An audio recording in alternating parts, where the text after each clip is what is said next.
नमस्कार, प्रियंका किचन मराठी या यूट्यूब चॅनलवरती तुम्हा सर्वांचं मी मनापासून स्वागत करते। आजच्या ब्लॉगमध्ये आज आपण पाहणार आहोत उडीद डाळ आणि तांदळापासून तयार केलेले आप्पे।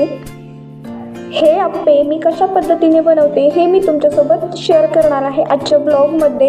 सर्वात अगोदर प्रियंकाज किचन मराठी या चॅनलवरती जर नवीन असाल तर चॅनलला सबस्क्राईब नक्की करा। चला तर मग रेसिपी सुरू करूया। आप्पे बनवण्यासाठी सर्वात अगोदर तुम्हाला अर्धा ग्लास उडीद डाळ आणि 1 ग्लास तांदूळ रात्रभर भिजत घालायचे आहेत आणि नंतर सकाळी उठून मिक्सरमध्ये त्याचं छान असं पेस्ट तयार करून घ्यायचं आहे बॅटर।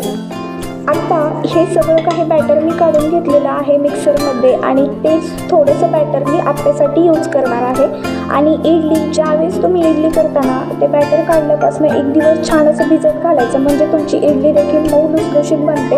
आता आपण मस्त असे आप्पे तयार करूया। आप्प्यासाठी मी थोडंसं बॅटर त्यामधलंच काढून घेतलेलं आहे। आता आप्पे बनवण्यासाठी मी बॅटरमध्ये टाकलेलं आहे 4 ते 5 लसणाच्या पाकळ्या नकलून घेतल्या होत्या, 2 हिरवी मिरची छान अशी बारीक करून घेतलेली आहे आणि नंतर 1 मीडियम साईजचा टोमॅटो आणि 2 मीडियम साईजचे कांदे आणि वरून कोथिंबीर टाकलेली आहे आणि छान अशी हळद टाकलेली आहे, अर्धा चमचा आणि चवीनुसार मीठ टाकून छान असं तुम्हाला बॅटर एकजीव करून घ्यायचं आहे।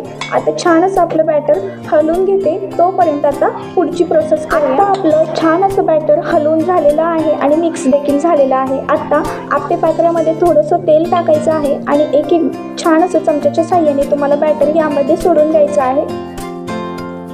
उडीद डाळ आणि तांदळापासून तयार केलेलं बॅटर, त्या बॅटरपासून तुम्ही वेगवेगळे नाश्ते बनवू शकता। फक्त सोडा न टाकता तुम्ही डोसा, आप्पे, नंतर सोडा टाकून तुम्ही इडली पण तयार करू शकता। भरपूर असे पदार्थ आहेत, उत्तप्पा करू शकता, खूप साऱ्या रेसिपी तुम्ही करू शकता ह्या उडीद डाळ आणि तांदळाच्या बॅटरपासनं। खरंच खूप छान लागतात ह्या सर्व काही रेसिपी आणि सकाळच्या घाई गडबडीमध्ये तर खरंच खूप लवकर होते ही रेसिपी, खरंच छान होते रेसिपी। आता सर्व काही मी काढून घेते। आता 5 मिनिटे त्याला झाकून ठेवलं होतं आणि सर्व काही आपण आता हे मला पोळतं आहे थोडंसं हाताने त्यामुळे मी चमच्याने काढते। आता हे सर्व काही पलटी करून घेऊयात। छान असे आप्पे तयार झालेले आहेत आपुले, बघू शकता किती मस्त आणि कलर पण आलेला आहे आणि छान असे शिजलेले देखील आहेत। मला तर खूप आप्पे जास्त आवडतात, खरंच मला ना खूप जास्त म्हणजे रेसिपी आवडली। तुम्हाला ही रेसिपी कशी वाटते हे कमेंट बॉक्समध्ये नक्की कळवा आणि आजचा ब्लॉग कसा वाटला हे पण कमेंट करून सांगायला विसरू नका। भेटूया अशाच नवनवीन रेसिपीसोबत,